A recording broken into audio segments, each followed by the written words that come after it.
Bonsoir à toutes et à tous et bienvenue dans ce nouveau live sur la chaîne Barbatronic.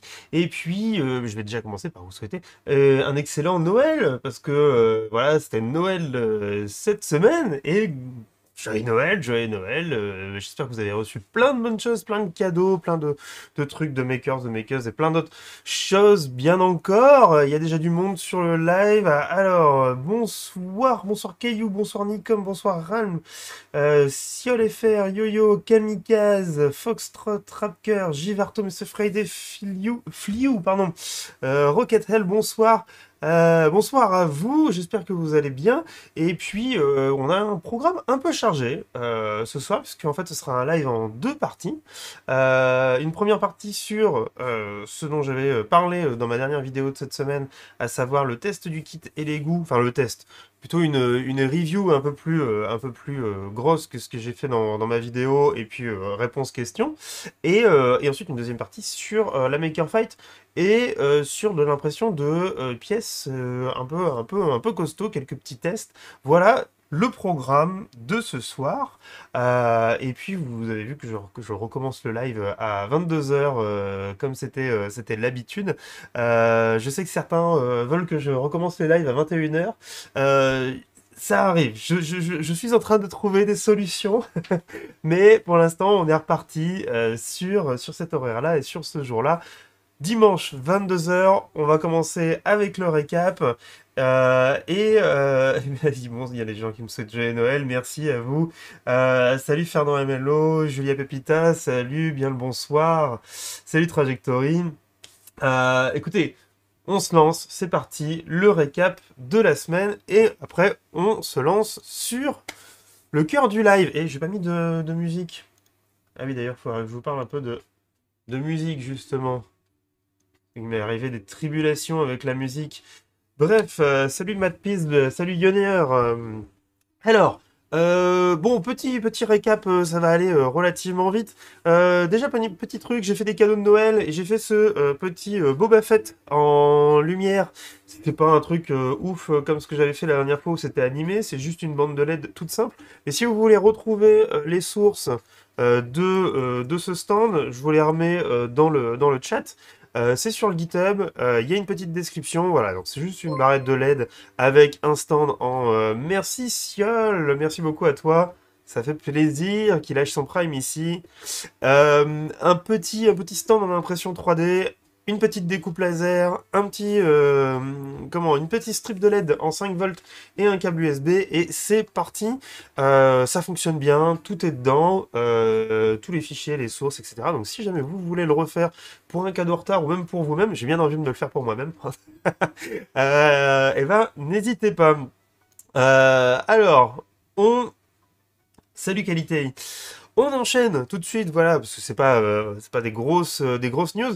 Sur l'autre news, vous m'avez fait un très joli, gentil cadeau. C'est que, bah, en fait, on a dépassé les 1000 abonnés cette semaine. Alors, je sais pas exactement quand, mais c'était entre le live de dimanche soir et puis Noël, quoi. Donc là, on est à 1011 abonnés sur la chaîne. Donc, un grand merci à vous de me soutenir sur Twitch. Sur la chaîne YouTube, on commence à approcher les 5000 là. Je sais plus à combien on est exactement, mais c'est pas très loin non plus. On est à 4925. Ça monte, donc c'est assez fou, hein, quand on pense qu'il y a quelques mois, c'était qu'une centaine de followers sur le Twitch, et moins de 1000 en août de cette année. Enfin bref, c'est assez incroyable et ça me fait énormément plaisir. Euh, Perturbant d'être sur un live et pas sur Ah oui, c'est vrai que tu les regardes avec Trajectory en rediff en général. Salut Psycho, salut Schlimmic88. Euh... Tout le monde les regarde en rediff. Salut à toi le dev. Il a l'air plus barbu en live, c'est étrange. Ah, ça, c'est la qualité du stream. Ah, et par contre, j'ai les cheveux qui sont défoncés parce que je me suis mis un bonnet pendant une partie de la soirée pour pouvoir aller à regarder dehors avec la tempête, savoir si jamais il n'y avait pas eu des problèmes. Donc voilà, donc j'ai les cheveux qui font n'importe quoi. Pas de problème. Tu deviens une barbastar. C'est gentil. Trop de hype, je pourrais dire, je l'ai connu avant tout ça. Salut gros pixel. Alors, du coup, en tout cas, ça fait vraiment plaisir. Je me suis pas énormément ces chiffres. Ouais, je l'ai vu un petit peu à l'arrache parce que j'ai préparé le live de ce soir cette semaine. Mais vraiment, j'ai du mal à me rendre compte de ce que ça fait, ce que ça représente, en fait. Enfin bref. Petite nouvelle du live que j'ai sorti cet après-midi parce que du coup j'aurais voulu le sortir en début de semaine, donc c'est le live de la semaine dernière, le live de Noël, donc Robotique et Pull Moche, voilà, qui aurait dû sortir lundi et je me suis fait strike pour une vidéo, en fait pour un extrait, c'est toujours pareil, c'est toujours très chiant, c'est un extrait, c'est jamais le même extrait, mais c'est un extrait de 3 secondes dans une musique. Mais c'est pas la musique sur laquelle on me strike, mais j'ai pas les moyens de faire ce que je veux, etc. Donc j'ai essayé de couper, etc. Donc, ça n'a pas marché.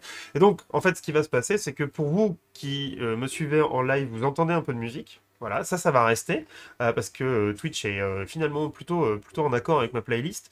Par contre, pour tout ce qui est YouTube, bah, en fait, ça sera coupé, donc il n'y aura pas de musique de fond sur les rediffs de YouTube à partir de maintenant, parce que c'est trop chiant, en fait, c'est trop chiant, parce qu'en fait, la musique que j'utilise est libre, mais le petit morceau qui est dedans, alors je sais pas si cette partie-là est libre ou a été repris ou n'importe quoi, comme on n'en sait rien, bah, il me strike 3 secondes et une vidéo de 4 heures qui passe à la trappe. C'est un peu chiant, donc voilà, je suis obligé de faire ça, quoi. Donc c'est un petit peu dommage. On prend truc avec...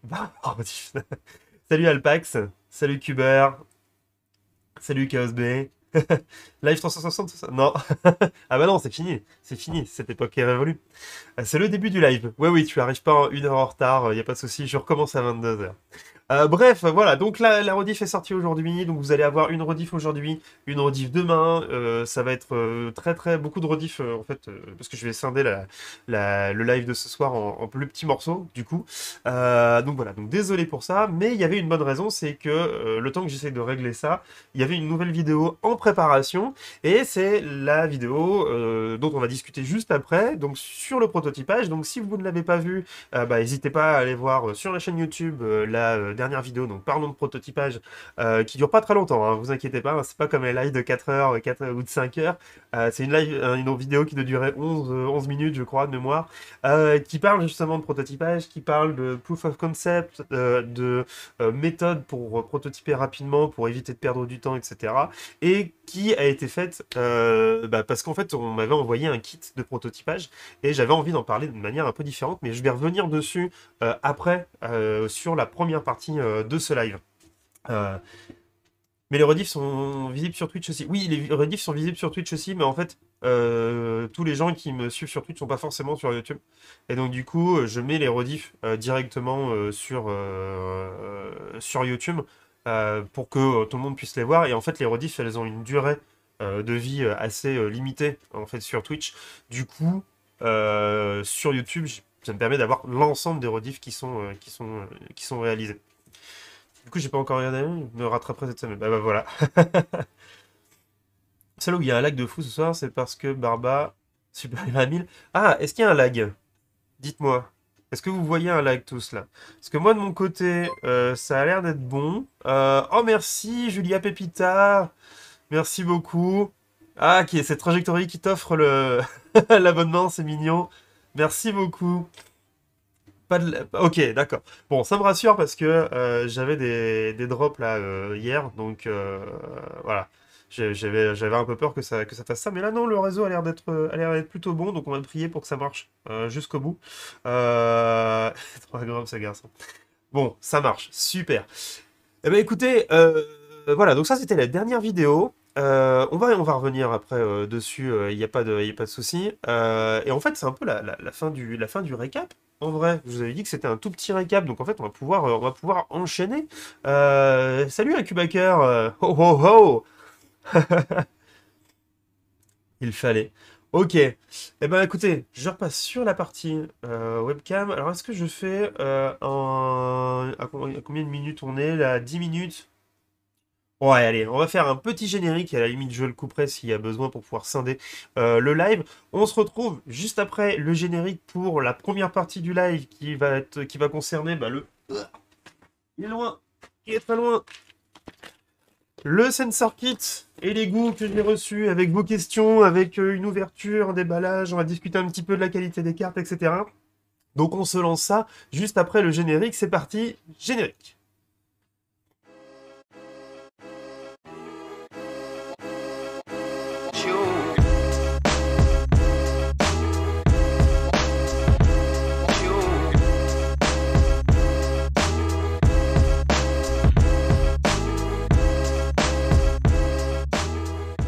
Et rebonsoir à toutes et à tous pour cette première partie du live 70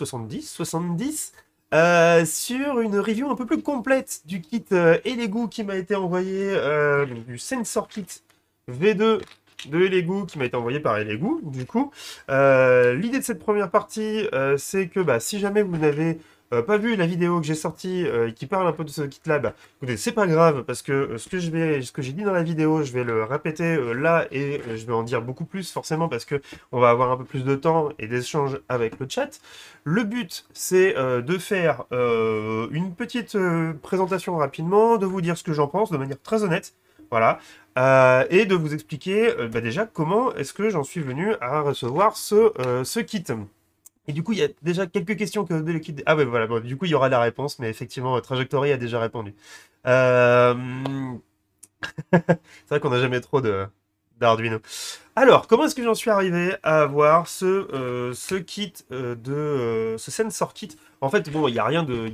C'est pas très très surprenant. En fait, on a été plusieurs youtubeurs ou testeurs ou blogueurs, etc., à avoir reçu un mail de Elegoo pour pouvoir tester. Donc, ce qui apparaît être la nouvelle version de leur kit, ils avaient plusieurs versions de ce kit-là. Donc, je suppose que ce kit-là est sorti il n'y a pas très longtemps. Pour le coup, j'ai pas véritablement regardé.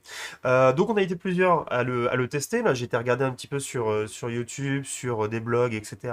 Et il y a eu des reviews, il y a eu des trucs pour le gagner, il y a eu des tests complets, voilà, des gens qui ont vraiment testé toutes les fonctionnalités pendant 1h20, voilà, la vidéo teste exactement tout ce que fait le kit. Bref, il y avait déjà tout ça qui était déjà fait quand moi, ils m'ont proposé de tester le kit, ou en tout cas d'en parler, en fait. Et du coup, moi, ce que je leur ai dit, c'est ok, je veux bien en parler, mais je veux pas en parler, je veux pas faire juste une vidéo dessus, je veux que ce soit intégré à une vidéo euh, qui parle de prototypage, ou en tout cas qui parle d'autre chose, de la manière dont j'utilise et je fais des prototypes. Voilà. Et du coup, c'est pour ça que vous avez eu cette vidéo cette semaine sur le prototypage, et dans lequel j'ai intégré, du coup, la petite présentation de ce kit. C'est un peu particulier parce que en fait c'est la première fois en fait que je reçois un kit et qu'on me demande d'en parler ou de le tester. Euh, Ce que j'ai dit dans la vidéo reste vrai, c'est-à-dire qu'aujourd'hui, Elegoo, voilà, pour être complètement transparent, m'a pas payé, m'a pas envoyé un dossier de presse, m'a pas, voilà, été ouvert à mes questions, mais m'a pas demandé de dire absolument du bien du produit, tout ça. Ouais, ils s'en foutent à partir du moment où on parle de leur produit, en fait, ça, je pense que ça leur convient. Et dans tous les cas, moi, si jamais ça avait été pas un bon produit, je l'aurais dit, dans tous les cas. Donc on va revoir ce kit-là ensemble. Sachez juste, et là pareil, je fais une promo mais je touche à rien dessus, qu'avec la commande, voilà, si je fais la commande et les goûts, comme ce qu'il y a sur le titre du live, eh bien vous avez accès jusqu'au 31/12 à une réduction de 20% sur ce kit-là. Voilà, donc il y a un petit code, un petit coupon, etc. Donc si au terme de ce live, ça vous intéresse, et vous souhaitez l'acquérir pour vous, pour faire un cadeau en retard ou pas en retard, vous n'hésitez pas, ça passe par là. Moi, je reçois rien, donc franchement, voilà, c'est à vous de choisir. Bref, on va regarder un petit peu ce que contient ce kit, de quoi il est fait, ce qui marche pas. Et merci Flou pour ces 500 bits, merci beaucoup. Euh, on va passer côté atelier et puis on va regarder un petit peu ce que contient aussi la documentation, parce qu'il y a de la documentation également dedans. Alors, c'est parti. Touk touk touk. Est-ce que je pourrais avoir l'atelier? Voilà. Alors par contre, attendez, je vais faire un truc. Voilà, parce que sinon je ne vous vois pas du côté de l'atelier, donc je vais venir mettre un petit projecteur. Et comme ça, je vous aurai à côté. Nickel. Allez, c'est parti pour cette présentation. Ah, il y a déjà des questions. Je vais répondre à cette question trajectory, mais malheureusement, tu vas être déçu. Justement, c'est un des trucs qui m'a un peu déçu. Alors, ce kit, comment il est fait? Alors déjà, je suis assez surpris parce que la boîte est relativement petite par rapport à ce que j'attendais. Elle est plutôt de bonne facture.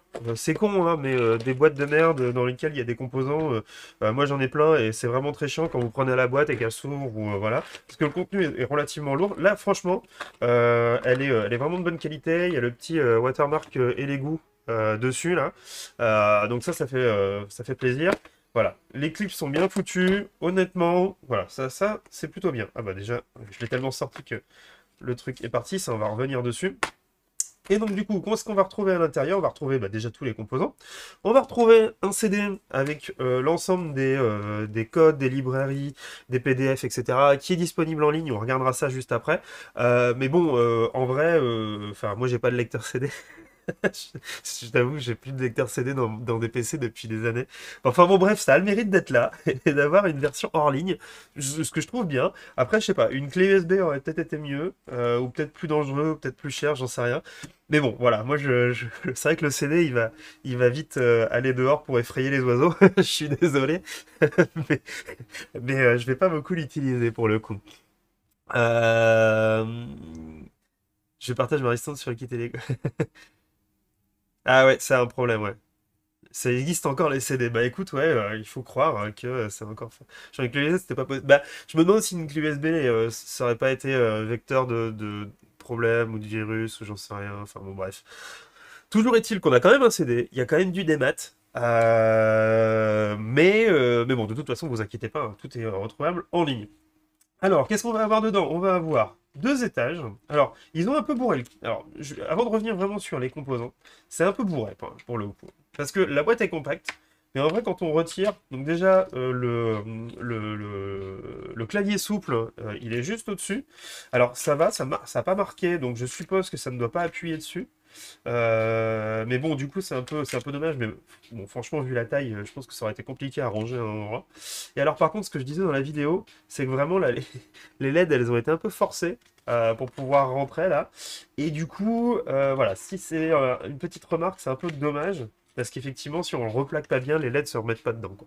Bon, après, les LED, je vous avouerai que moi, personnellement, elles vont aller direct dans mes boîtes à LED, mes LED, mes résistances, pardon vont aller directement dans mes boîtes à résistance et je vous conseille de faire la même chose si vous avez acquis le kit, de le mettre à un autre endroit. Voilà. Et donc du coup, le deuxième truc, lui, il est solidaire de la boîte. Voilà. Donc c'est plutôt bien foutu, en vrai. Bon, ils n'avaient pas assez de place pour pouvoir mettre un seul composant par espace, donc du coup, on a des fois deux cartes. Mais c'est pour le coup bien foutu. Et voilà. Côté emballage, ça marche bien. Et du coup, il y a cette petite feuille aussi, caché devant, qui va vous dire aussi également qu'est-ce que vous allez retrouver dans le kit. Alors c'est bien parce que du coup il y a des fois des trucs sur lesquels on n'est pas forcément sûr de ce que c'est, surtout quand on débute. Maintenant, le problème c'est que c'est mis selon la manière dont c'est rangé. Donc, si je prends le first layer ici, voilà, je vais avoir le photo-interrupteur et le tap module qui sont bien à cet endroit-là, donc on les retrouve ici. Sauf que si vous les rangez mal, forcément il y a peut-être des trucs qui vont s'inverser. Donc la plupart sont reconnaissables, mais par exemple, si vous prenez des LED et que vous êtes un peu débutant, ça c'est peut-être le truc où ça va être un peu le fouillis au début. Mais bon, en soi, voilà, ça se reconnaît suffisamment bien et ça se voit suffisamment clairement pour être mélangé si jamais il n'y a pas de souci. Euh, une clé USB pour l'imprimante, ou au moins une carte SD ou carrément un disque dur externe. Soyons ambitieux. Salut les barbacolites, salut Rixan. Je commanderai leur kit juste pour ça. C'est vrai que la boîte est plutôt classieuse. Du coup, moi je vais mettre ça à côté, et puis on va faire un petit tour de ce qu'on retrouve dedans. Euh, euh, je vais peut-être. Je suis en train de me dire. Ouais, j'avais fait une petite. Alors, on voyait pas très bien.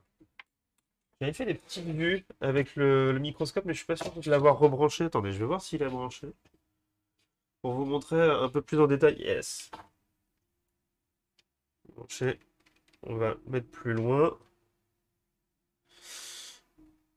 Voilà, juste pour vous montrer qu'effectivement les cartes sont vraiment pas trop mal, hein. En vrai, c'est plutôt bien soudé par rapport à ce que j'ai déjà pu tester. Ça marche bien. C'est legit. Bon, ceux qui ont déjà acheté des kits de pièces, de composants comme ça sur les internets, savent qu'il y a certains trucs qu'ils vont retrouver, genre ce module-là, bon, je suis sûr de l'avoir déjà vu à peu près partout sur certains sites de vente en ligne, hein, c'est pas une surprise. En revanche, toutes les cartes noires, comme ça. À mon avis, c'est eux qui les ont refaites parce qu'il y a un petit truc et l'égout dessus. Donc le circuit doit pas être... Bon, le circuit est pas méchant, hein, mais sinon, la qualité de soudure est plutôt bonne, surtout sur les composants traversants. En fait, sur les composants CMS, SMD, il y a souvent pas trop de problèmes sur ces kits-là. Souvent, sur les composants traversants, ça peut être soudé un petit peu...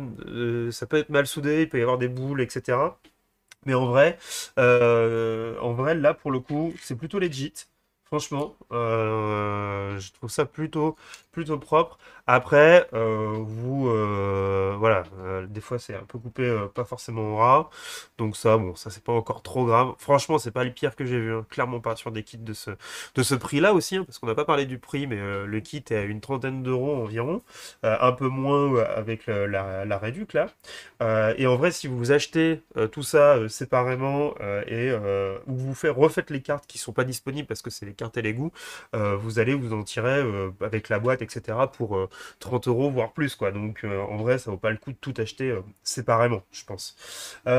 Sauf si vous avez besoin d'un truc spécifique. Les kits et les sont assez quali, je pense que la réputation...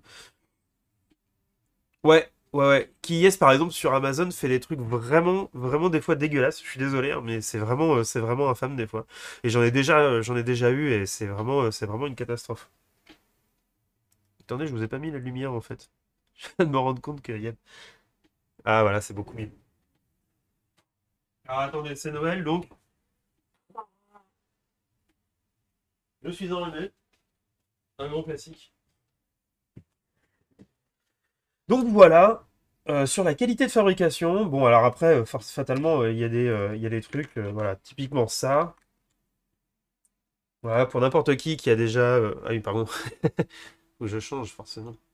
Et pour n'importe qui a déjà joué avec ce genre de détecteur-là, ça c'est du connu, hein, vraiment, c'est pas eux qui l'ont refait.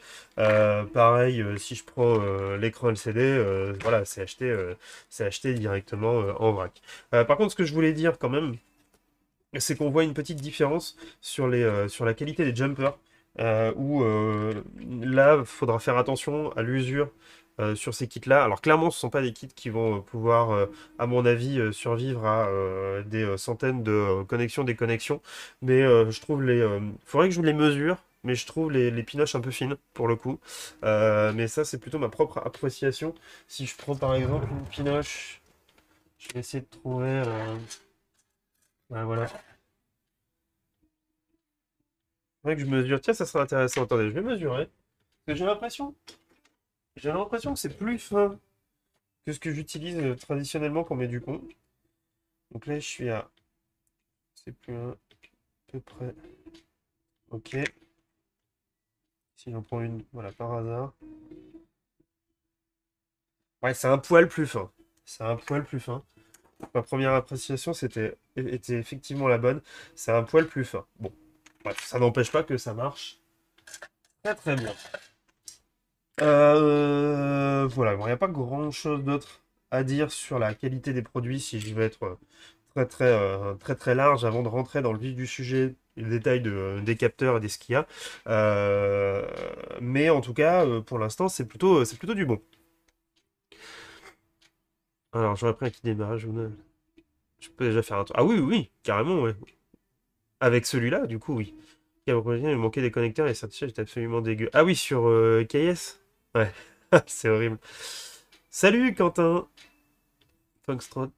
Même avec le modèle chinois, j'arrive pas à faire pas mal de choses. Pour les températures, il y a 3 degrés d'écart. Oui. Voilà, ça dépend quel composant il y a dessus, quoi. C'est toujours ça. Salut Fredo. Voilà, donc s'il n'y a pas de questions sur la qualité du kit, franchement, j'ai rien à dire. Après, ça reste un kit de composants, faut pas s'affoler, hein. Mais pour le coup, c'est pas mal. Ah oui, si, il faut vous montrer quelque chose. Je sais pas si je vais réussir à vous le montrer. Je pense que je peux zoomer comme ça. Peut-être un peu plus de lumière. Alors, mais ça c'est juste pour vous montrer, c'est assez rigolo. C'est que si par exemple on prend le récepteur IR qui est ici, et par exemple, là je sais pas ce que c'est, j'ai pris, donc c'est une LED de deux couleurs, non trois couleurs, pardon. Oui, c'est ça. En fait, les cartes, il y a plusieurs cartes où c'est les mêmes, exactement les mêmes cartes. Ils se sont juste démerdés pour que selon à l'endroit où c'est soudé et positionné, en fait, le composant qui est soudé dessus, la fonctionnalité soit un peu différente. Voilà. Donc ça c'est bon, c'est pas de l'arnaque, hein, c'est totalement legit. C'est juste que je trouve ça rigolo. Et je voulais vous montrer parce que c'est effectivement une technique que vous pouvez aussi employer quand vous faites des kits pour vous, de réfléchir à quel est le circuit minimum pour plusieurs capteurs, de faire un seul type de circuit, de les paneliser, donc du coup d'en avoir plein pour vraiment pas très cher, et au moment de la soudure, mettre les composants à l'endroit où vous le souhaitez, pour justement avoir plusieurs types de fonctionnalités. Donc voilà, donc ça c'est un peu en dehors du kit, c'est juste pour vous montrer que c'est possible. Par exemple, toutes les cartes rouges là, voilà, fonctionne sur exactement le même principe. Et donc si je prends, voilà, ces trois cartes-là, celle-là est bonne aussi. Voilà, par exemple ces trois cartes-là, plus toutes les autres, en fait, le principe, il est toujours le même. C'est-à-dire qu'on a un capteur, on va avoir un amplificateur avec un potentiomètre à régler. Les composants qui sont autour, avec les valeurs de résistance, vont peut-être être un peu différentes selon ce qu'on va vouloir amplifier, le signal qu'on va vouloir, qui va avoir en entrée, le taux d'amplification, etc., ou le filtrage.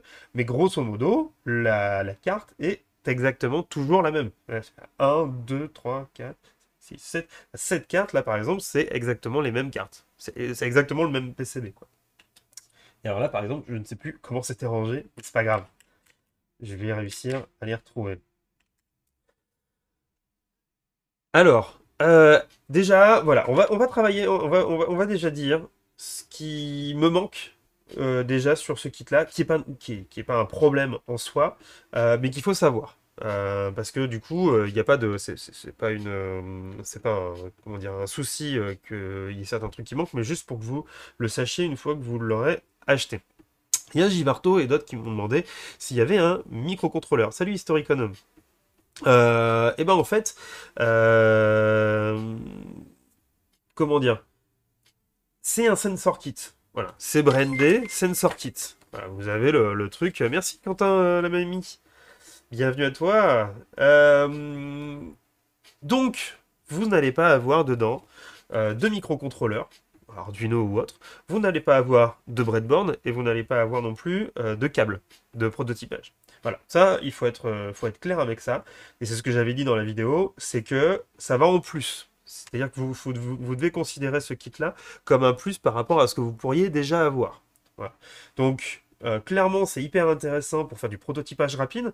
On branche, on teste une idée vite fait, etc. Et puis une fois qu'on a fini de tester notre idée, et ben, qu'on a fait notre preuve de concept, etc., on garde le proto un petit peu, le temps de faire des tests, on achète les composants dont on a besoin pour faire le prototype véritablement, ou la pièce finie, pour faire des essais un peu plus poussés. Et après, ce truc-là, cette preuve de concept, on la range, on re-range les composants et on s'en sert uniquement pour ça. Ou pour apprendre, hein, mais je laisse la partie pédagogique dans un coin parce que c'est autre chose pour moi. Mais globalement, faut se dire que ça vient en plus du matériel que vous avez déjà. Euh, donc du coup, il manque ça. Voilà, faut le savoir. Maintenant, pour le prix, je trouve que c'est quand même pas dégueu, honnêtement, même sans la réduc, d'avoir autant de types de composants différents, surtout pour quelqu'un qui débute. Alors, il y a un seul type de capteur à chaque fois. Voilà, vous pouvez pas avoir deux boutons, deux machins, etc. Mais si vous voulez en rajouter, il n'y a pas de problème. Après, le fonctionnement reste à peu près le même. Alors, il y a des petits... alors, bonsoir. Le kit t'a été offert ou c'est un press kit que tu dois renvoyer? Non, le kit m'a été offert. Pour moi, j'ai une grande carte, un peu comme la carte micro, qui serait compatible avec leur carte. Bah, de toute façon, après, tout ça, c'est des composants relativement standards. C'est-à-dire que les entrées-sorties que vous allez avoir, c'est quoi? C'est du digital, de l'analogique. Il n'y a pas de trucs un peu chelou avec de la com ou ce genre de choses-là. Donc, globalement, n'importe quel type de microcontrôleur, en fait. Voilà, c'est pour ça que je parlais pas forcément d'Arduino, mais n'importe quel type de microcontrôleur va être compatible avec ce genre de kit. Voilà, y a pas de souci.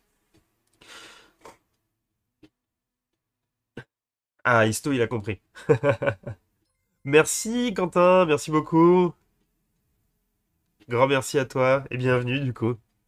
Et re-bienvenue.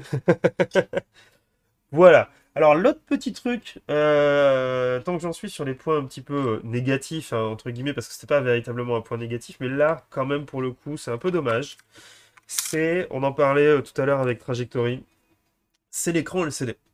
Donc voilà, on a un écran LCD alphanumérique, 2 lignes, 16 caractères, un truc très standard, hein, en fait, en vrai. Le problème, c'est que là, on a vraiment que l'écran. C'est-à-dire que pour lui parler à l'écran, il va falloir brancher un certain nombre de pins en digital. Et du coup, il va y avoir, si vous voulez le faire en complet, en full, il va y avoir au moins 8 pins digital plus d'autres pins de contrôle. Si vous voulez le faire en plus réduit, on peut se contenter de 4 entrées numériques. Mais ça fait quand même un sacré paquet de pins. Je crois qu'au total, on doit s'en sortir avec 7. Alors qu'aujourd'hui, il existe des backpacks qui viennent se solder derrière, qui coûtent vraiment pas très cher, et qui permettent à l'écran d'être piloté en liaison série ou en liaison I2C. Ce qui fait qu'avec 2 fils uniquement, provenant de votre microcontrôleur, donc avec un bus de communication, vous allez pouvoir piloter complètement l'écran et ce sera largement suffisant pour afficher des caractères. Du coup, ça rend l'utilisation de cet écran un petit peu chiante, je trouve. Et je vous avouerai que moi, systématiquement, quand j'ai des écrans comme ça, soit je mets un kit avec de l'I2C ou du série, soit je prends certains écrans qui sont directement pilotables en SPI, donc il y a un autre bus de communication. Donc c'est un peu dommage. Voilà, je sais pas s'il saurait rajouter grand-chose sur le prix du kit, mais c'est un peu dommage. Après, pour apprendre, c'est intéressant parce que c'est bien de savoir comment ça fonctionne derrière pour le coup, ça, aucun problème. Ah, mais pour l'usage en prototypage rapide, ça va faire beaucoup de boulot pour pas grand-chose. Et bienvenue Tonozo, bienvenue à toi dans la communauté. Oh. Eh ben écoute, à bientôt. Ouais, carrément, Quentin, à bientôt. Ouais, c'est vachement dommage du coup ça. Je trouve ça un peu dommage pour le coup. Au centre de la boîte du haut, il y a une pile et un bouton. Ah, alors, il y a un capteur de gaz. J'en cherchais pour savoir si ceux de mon fils sont toxiques et à quelle échelle. Eh ben écoutez, on va faire un petit tour du coup des capteurs parce qu'en fait, j'ai pas grand-chose d'autre à dire, hein. Le reste est relativement standard. Mais voilà, moi ça c'était quand j'ai ouvert, j'ai fait ah ça c'est dommage. Après les bons points, je m'attendais pas à voir ça. Voilà.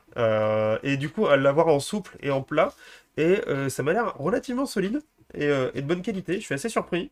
Honnêtement, à voir à l'usage. Mais ça a été le petit truc où je me suis dit, ah tiens, c'est marrant, je pensais pas qu'ils iraient intégrer ce genre de choses-là. Euh, bref, ça peut être formateur. Ouais, ouais, carrément. Salut Francky. Il n'y a pas de nappe de câble. Non, non. Pas de nappe, Jojo. Salut Jojo, d'ailleurs. Pas de nappe, pas de microcontrôleur. Enfin, pas de câble du pont et pas de microcontrôleur. Salut JRC42, bienvenue, merci à toi de me suivre.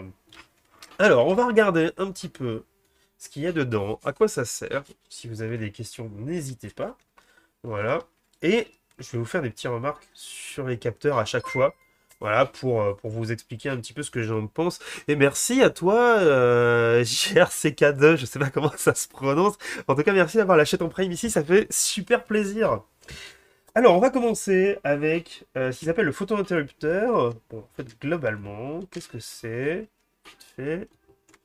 Voilà. Euh, bon, c'est tout bête, hein. Le photo-interrupteur, qu'est-ce que c'est? C'est une diode, un récepteur, et puis quand on va passer un élément au milieu de la broche, là, ici, le signal, ici, bah, en fait, il va varier. Donc, ça va être un interrupteur qui va se faire sans contact. C'est un interrupteur qu'on retrouve maintenant dans pas mal d'imprimantes 3D, ce qui permet d'éviter d'avoir des switches avec un composé mécanique tactile qui peut s'user. C'est aussi ce qu'on va retrouver dans plein de choses qui vont devoir mesurer en fait des déplacements des feuilles. Donc voilà, donc le principe c'est que on va passer un élément qui absorbe la lumière, hein, qui ne va pas laisser passer la lumière au milieu, voilà, et puis on va avoir un signal différent qui va se faire à cet endroit-là. Le truc, c'est que je trouve que ils n'ont pas choisi le photo-interrupteur le plus cool à intégrer. Mais pour tester, pour comprendre le principe, ça marchera. Mais il y a des photo-interrupteurs un peu plus gros. Je comprends ce qu'ils ont voulu faire avec la taille de leur module. Mais du coup, là, c'est un peu petit à utiliser. Euh, Ensuite, ah, vous me dites hein, si jamais il y a un... On peut jouer à qui c'est quoi. Ouais, mais c'est marqué. Alors, ouais, bon, ça va être très rapide, il y en a qui l'ont déjà. Vous jouez pas ceux qui l'ont déjà. Non, mais ça, c'est un petit tape module. Voilà, on va avoir un signal qui va se faire quand on va venir taper sur l'élément. Donc, c'est plutôt voilà, un petit capteur de choc. Voilà, c'est rigolo. Honnêtement, j'ai rarement eu besoin de l'utiliser sur de l'interface. Mais bon, pourquoi pas. Ça peut être intéressant. Euh, Ceux qui connaissent laissent réfléchir les autres. Alors, on va pas finir, les gars. Il y a 37 capteurs. On va pas s'en sortir. Je reconnais que ça pourrait être un jeu, genre, avec un timecode. Et puis vous votez en dessous. Ça pourrait être très drôle. Qu'est-ce que c'est que celle-là? Alors, celle-là, c'est une LED. Alors, c'est pas la LED RGB. Celle-là, c'est juste la LED de couleur. Faut pas que je me plante. Voilà. C'est juste une LED de deux couleurs. Donc vous avez un point central, rouge et du coup jaune. Et du coup, vous allez pouvoir faire des mélanges avec cette LED-là. Un truc un petit peu. Ça, bah, à 6h du mat, le live est plié. C'est ça, ouais. J'y connais rien, je peux prendre trash dans ma pote. T'as le droit, t'as le droit. Voilà, donc là, une LED de couleur. Il y a pas mal de LED avec plusieurs types de fonctionnement. Je trouve ça intéressant. Une LED RGB, donc trois couleurs. Donc là, par contre, CMS avec une luminosité relativement forte là pour celle-là. Et donc, du coup, on va avoir du coup les trois pins qui sont ici qui vont commander respectivement le rouge, le vert, le bleu. Et ici, on va avoir le pot milieu. Et du coup, ça va permettre de générer en fait plusieurs couleurs avec une seule LED. Alors, ces modules-là, c'est intéressant quand vous avez qu'une seule LED à utiliser et que vous avez une seule, trois couleurs à piloter. Maintenant, il y a quand même des modules, typiquement les WS que j'avais déjà présenté dans une de mes vidéos, où on va venir, donc c'est des LED adressables qui vont venir se chaîner et qui permettent en fait de piloter euh, une multitude de LED multicouleurs avec un seul câble. Donc c'est pas forcément une solution qui est intéressante quand on veut faire l'intégration, sauf si on a véritablement que c'est une LED et ces trois couleurs-là à gérer. Voilà. Mais à utiliser, c'est toujours très sympa. On va descendre ici. Il y a un capteur de température et d'humidité. Un très classique. Alors là, avec un petit bus de communication, celui-là à utiliser, il faut quand même que vous utilisiez la librairie qui est fournie avec le kit ou sur le site pour l'utiliser. Il y a la sensibilité est pas folle, il y a des fois des mauvaises lectures qu'on peut faire avec ce type de capteur, mais c'est plutôt lié au capteur. Par contre, c'est hyper intéressant à utiliser pédagogiquement, et puis aussi si vous voulez faire quelques essais pour des systèmes qui vont permettre de récupérer des données environnementales, ça peut être assez intéressant. Par contre, je me souviens plus. Celui-là, c'est le CNT5. À bien vérifier toujours quand vous utilisez des capteurs de température, d'humidité, c'est les plages justement de température et d'humidité qui sont mesurées. Parce que j'ai déjà eu des gens qui viennent me voir en me disant bah, j'ai pris ça pour pouvoir faire une centrale à l'extérieur de chez moi et ça marche pas. Et en fait, quand on regarde la plage d'utilisation du capteur de température, on se rend compte qu'en fait, eh ben, en dessous de 10 degrés ou de 5 degrés, il commence à faire n'importe quoi. Sauf que bah, 5 ou 10 degrés en extérieur, on les atteint vite. Et donc, du coup, ou même en plein soleil, on peut atteindre des valeurs qui peuvent être un petit peu élevées. Donc, bien faire attention toujours à ça. Pas des streams pour la semaine. C'est le DHT11 qui est bien moins... Ouais, le DHT22 est bien meilleur que le DHT11, c'est vrai, en termes de précision. Oh là là, mon Dieu. Merci Cardouille, merci Octobeans qui lance des raids de ouf avec respectivement 20 et 102 viewers. Incroyable. Bah merci, bienvenue à tout le monde pour une petite présentation du kit Elegoo, kit de capteur que j'ai reçu. On est en train de passer en revue les capteurs, donc voilà, on a déjà un petit peu commencé. En tout cas, merci beaucoup à vous deux et bienvenue à tout le monde. C'est vraiment super cool. Un cube pour ce capteur, il dérive avec le temps. Ouais, c'est un peu le problème, effectivement. C'est un peu le problème. Je suis pas très fan de ça en intégration dans des produits finis, honnêtement, hein. Il y a d'autres capteurs qui fonctionnent bien mieux. Mais pour prototyper, pour tester, pas très longtemps, ça va, ça marche, ça va marcher. Un autre module intéressant, donc là par contre avec une liaison I2C, donc sur bus, c'est un accéléromètre, hein, tout bêtement, voilà. Donc là c'est pareil, à piloter, vaut mieux utiliser la dock qui est fournie, mais ça fonctionne vraiment bien, donc si vous avez besoin de mesurer des accélérations, et ben dans votre projet, ça c'est un module qui peut être très intéressant. Bon là tout est intégré, c'est les breadboards standards hein, de l'accéléromètre. J'avais une question intéressante plus haut. Oh, je connais déjà la réponse, mais la question peut être intéressante. Peut-on trouver différents modules séparément sur un... Oui, bien sûr. Oui, bien sûr. Effectivement.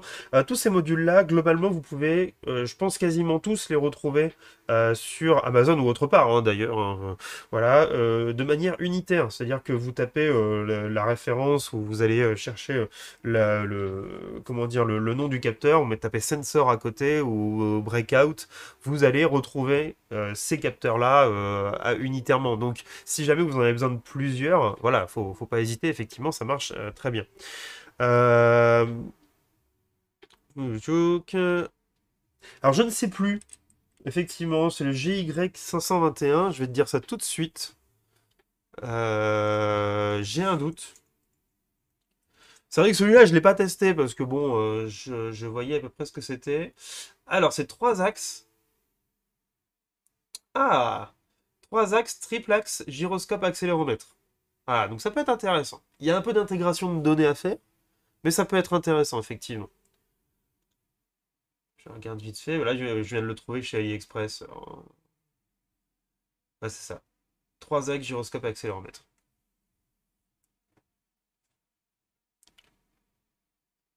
Tous les Legos sont... Oh là là. Bien joué pour cette vanne. Incroyable. Là, on va aller vite. Il y a 2 buzzers. Voilà, un peu de bruit. Ça, on les a déjà vus. Là, il y a une autre LED RGB. Voilà, bon. Mais par contre, avec une... comment dire?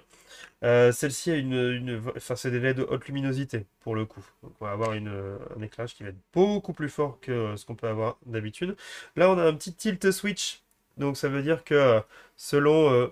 il y a une petite bille à l'intérieur, vous l'entendez pas, mais selon comment le composé est orienté, eh ben, il va faire contact ou il va pas faire contact.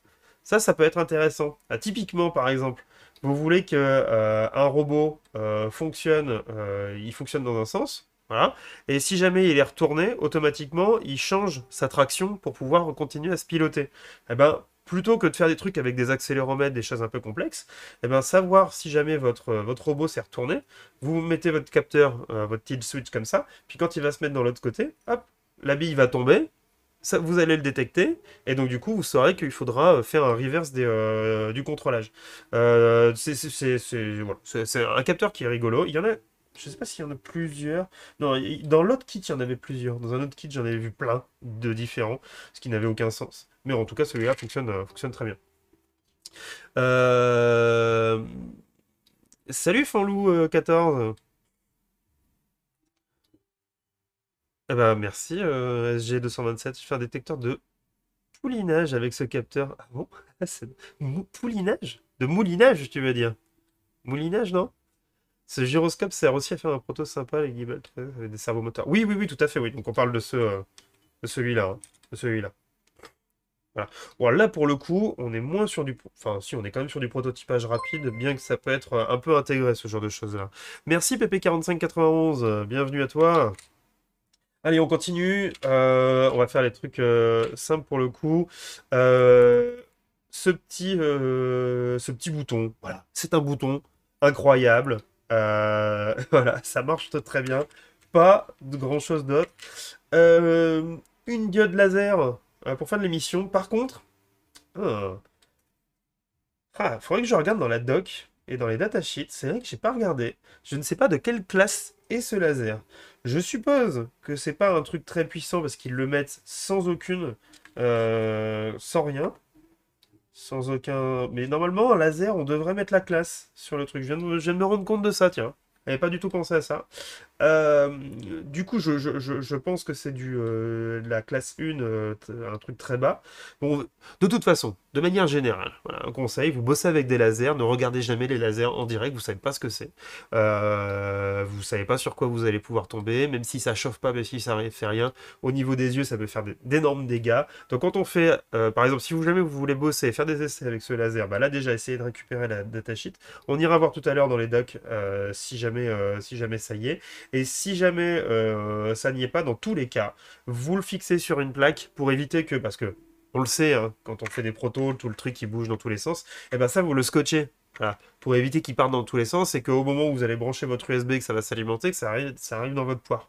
Voilà, donc faites attention, vos yeux, vous pouvez pas encore vous les remplacer, donc on va essayer de les garder. Où est-ce qu'on en est? Oui, sur laser, on peut en faire une CNC. Je suis pas sûr que ce soit suffisamment poulinage, naissance d'un poulain avec un chien. Ah, d'accord, ok. Ah, je savais pas. Donc, je suis très très nul dans ce monde-là. Ah, c'est très très bon ça. Ok. On trouve pas ça dans tous les kits. Ouais, mais tu vois, regarde, la classe est pas mise. Ça fait un peu peur. Euh, Tac, tac, tac. Alors attendez, j'essaie de suivre. Ça évite les accidents. Ouais, ouais, ouais. Faut le mettre quelque part, hein, Ah oui, non, tu parlais du poulinage, d'accord, ok. Ça marche. L'année prochaine live, prothèse oculaire et électronique, ouais. Spon- Sponsor Cyberpunk. Bref. Euh, alors là, celle-ci, bon, c'est une diode d'émission laser de infrarouge qui doit aller normalement. Alors comme j'ai tout mélangé parce que forcément j'ai joué un petit peu avec, qui doit aller normalement avec le récepteur. Ah voilà, que j'ai présenté tout à l'heure, voilà, avec le récepteur qui est ici. Donc qui vous permet de faire une petite alors télécommande dans un seul sens, pour le coup. Si jamais vous voulez discuter en infrarouge, il vous faudra deux fois ça de chaque côté avec un microcontrôleur différent. Mais en l'occurrence, ça peut être intéressant d'avoir ces petits trucs-là. Vous pouvez faire une TV Bigon avec ça. Si vous chercherez sur Internet TV Bigon, c'est un kit. Vous pouvez le fabriquer très, très simplement avec ça d'ailleurs, hein, ça peut être assez rigolo. C'est en gros, vous avez un bouton, voilà, vous appuyez, et en fait, le microcontrôleur auquel est relié le bouton, et ben en fait, va générer sur la diode d'émission infrarouge tous les codes infrarouges connus pour éteindre les télés. Et donc du coup, en appuyant, il va balancer tous les types de codes qui existent, de tous les constructeurs connus, et du coup, il y a régulièrement, du coup, vous pouvez éteindre les télés comme ça dans les magasins, voilà, de votre petit frère ou votre petite sœur si vous voulez faire des pranks. Bref, voilà. TV Bigon, vous regarderez, c'est assez rigolo. Donc ça, on l'a déjà vu. Un capteur de choc. Voilà, bah, un peu le même principe que le capteur de tape. Euh, c'est pas le laser que Dark Vador Zen... non, c'est pas celui-là, non. À faire en magasin TV, ouais, ouais. Ouais, ça marche bien, hein, c'est rigolo. Moi, j'ai un pote qui l'a fait, et c'est très très drôle. C'est très très drôle. Journal de Mickey? Non, mais sérieux? Mais non. Ah, je pensais pas qu'ils avaient fait ça dans le village de Mickey. Euh, Merci, petit grain de là, bienvenue à toi. Salut Antoinette. Alors, on continue, un petit truc assez rigolo, une photorésistance, voilà, qui va vous donner une résistance différente en fonction de la lumière qu'elle va recevoir. Plein de types de photorésistances différentes, si jamais ça vous intéresse, regardez, avec plein de variations de résistance différentes en fonction de la lumière, etc. Sachez que, avec un petit truc comme ça, et avec, par exemple, si on prend une LED RGB, on peut faire un capteur de couleur Ça, c'est un truc que j'ai déjà fait pendant une Coupe de France de robotique, il y a très longtemps. Un capteur de couleur cheap, mais qui fonctionne bien. Alors, il faut que ce soit encadré, il faut qu'il y ait une petite gaine avec pour que ce soit dans le noir. Mais le principe, en fait, de fonctionnement, je vais vous expliquer, ça c'est assez rigolo. Parce que souvent, on utilise des capteurs de couleur déjà faits, mais en fait, avec deux trois bouts de ficelle, on peut des fois le faire. En gros, ici, ça va être notre LED RGB. Ok. Ici, ça va être notre photorésistance. Voilà. On va mettre ça sur une platine. Et ici, c'est notre élément, notre platine là, à mesurer, avec une couleur particulière. Alors en fait, ce qu'on va faire, c'est que on va d'abord illuminer en blanc. Voilà, on va prendre une mesure et on va avoir, donc en blanc, on va avoir RGB qui vont être allumés. Et on va dire, bah, par exemple, voilà, j'ai une valeur X. Ensuite, si on doit détecter par exemple un élément qui est rouge ou bleu, et ben on va mettre à fond sur le rouge, on va récupérer une valeur, et à fond sur le bleu, et on va récupérer une autre valeur. Et en fait, ce qui est bien avec ce système-là, c'est que du coup, on va se dire, bon bah, on a ça qui nous permet de faire des ajustements si besoin, mais surtout, ce qui est intéressant, c'est la différence entre notre valeur de rouge et notre valeur de bleu. Et selon que notre élément... Oula, vous devez pas... Voilà. Et selon que notre élément devant va refléter telle ou telle couleur, eh ben on va avoir une valeur différente, ce qui va nous permettre de détecter la couleur de ce qu'on a en face. C'est tout bête, c'est tout con, mais ça fonctionne vraiment bien.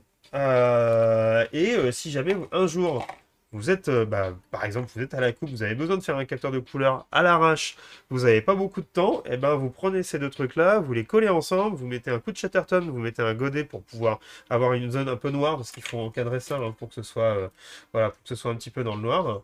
Voilà, pas Coupe de France ou autre part, hein, mais voilà, pour faire un proto.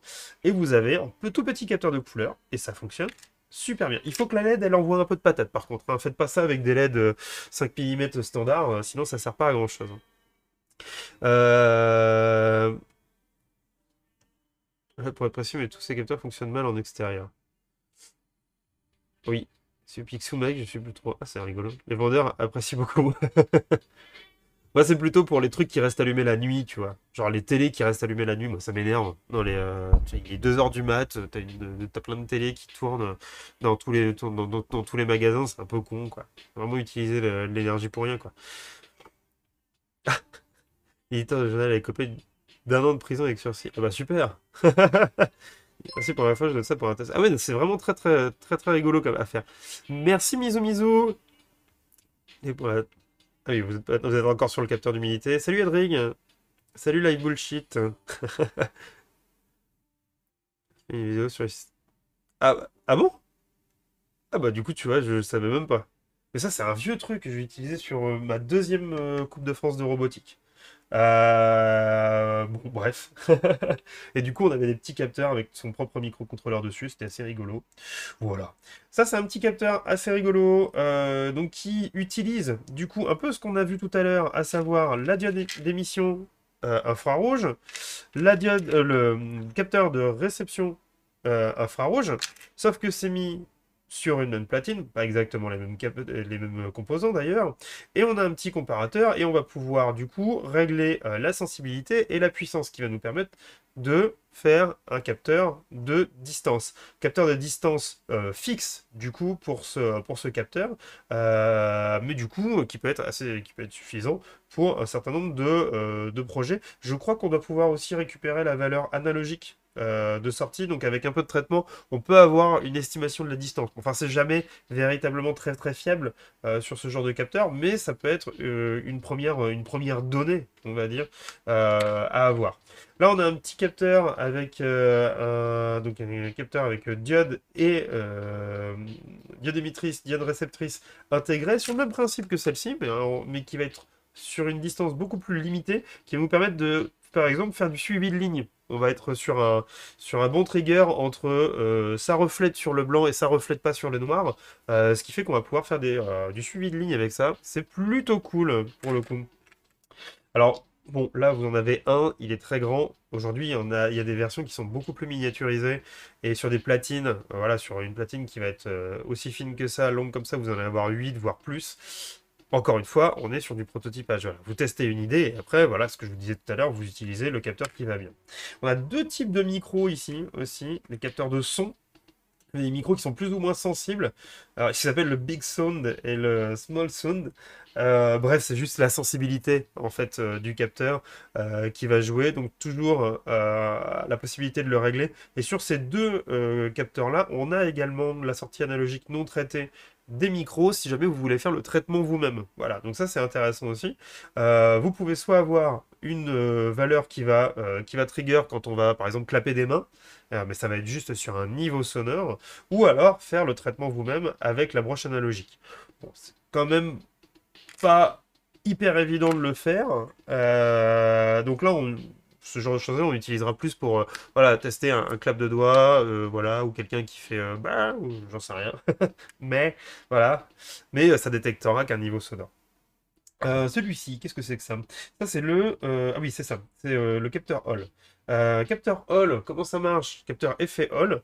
Et bien là, en fait, c'est pareil. On a la possibilité d'avoir la sortie en analogique ou en digital et en fait on va détecter un aimant. Voilà, donc vous allez passer un aimant dessus et donc du coup le petit circuit lui sur la partie digitale il va juste une fois que ce sera réglé dire hop il n'y a pas d'aimant, il y a un aimant, il n'y a pas d'aimant, il y a un aimant, etc.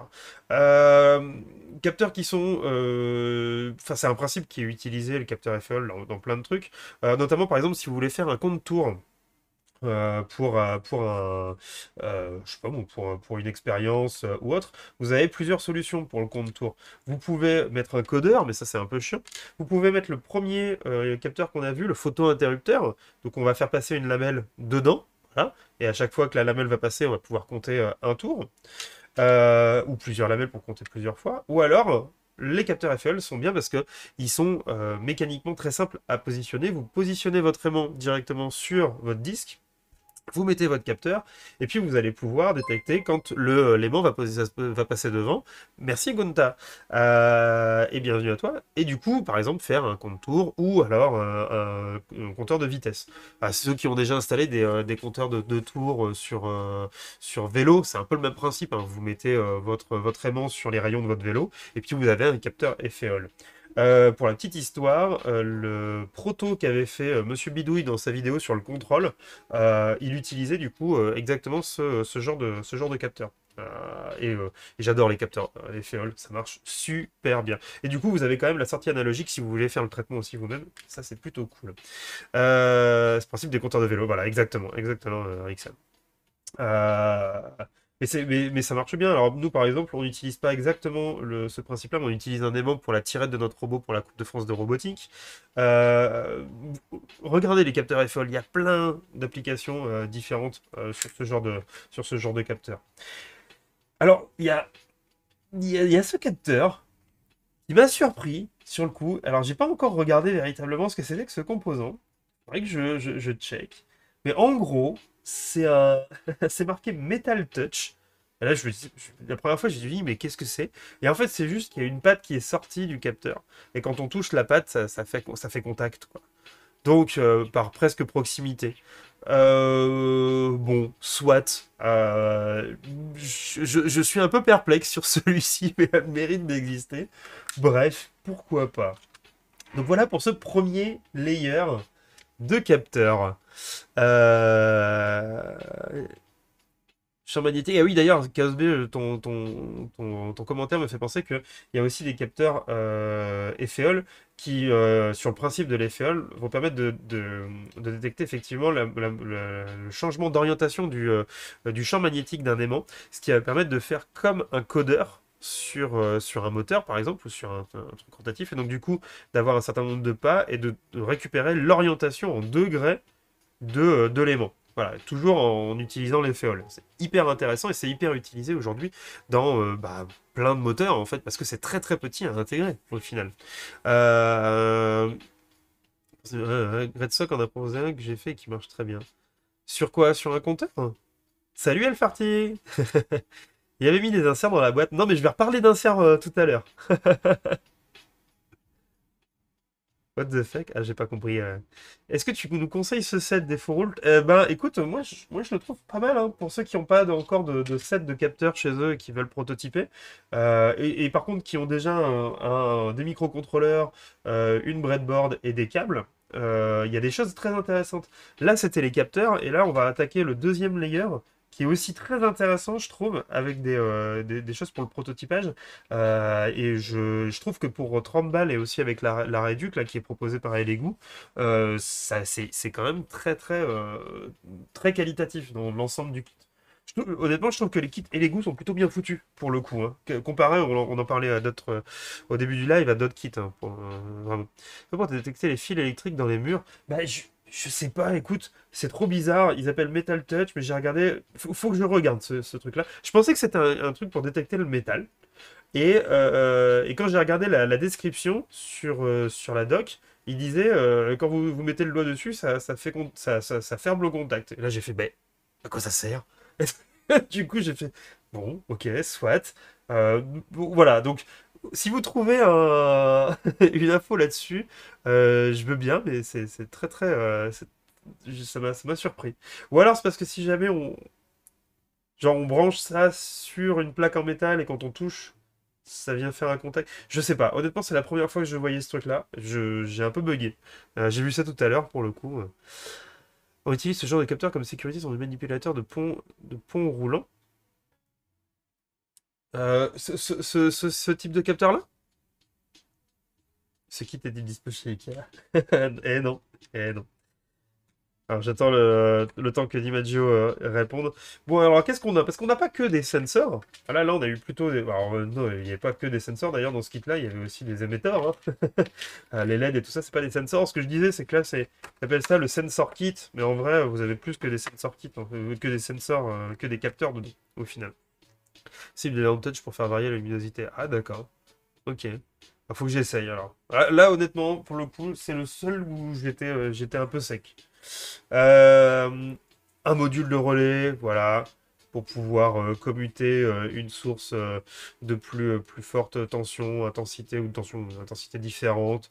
Pas à très haute vitesse, hein. Voilà, le relais, c'est plutôt pour des basses fréquences. Euh, donc là, on a quelque chose qui est intéressant parce que ça commute quand même du 10 ampères à 250 volts. Pour faire voilà, démarrer un éclairage ou ce genre de choses-là, ça peut être intéressant. Alors aujourd'hui, alors toujours attention, hein, quand vous faites ça et que vous utilisez du courant, des courants forts, vous faites attention à vous. Vous ne touchez pas l'épaule quand c'est comment dire, quand ça fonctionne, etc. Bref, prenez vos précautions. Ça mesure la masse. Ah, d'accord, ok. D'accord, je comprends. Ok, ok. D'accord, Nimadio, ça marche. Ah ouais, ok. Honnêtement, ça m'aurait pas. Alors là, pour le coup, vraiment, je sais pas. Bon, alors, pédagogiquement, ça peut être intéressant. Est-ce que ça a vraiment un intérêt prototypage? Je sais pas trop. Je sais pas, peut-être que ça intéresse des gens. Là, j'avoue que c'est vraiment pas le truc que j'aurais pensé mettre dans un kit. Salut Shop Kevin. La largeur des pistes est rarement bonne sur ce module pour gérer le courant fort. Bah, honnêtement, 10 ampères là-dessus, moi j'y crois pas trop, hein, en vrai, hein. C'est vrai qu'on va le redire. Trajectory a raison.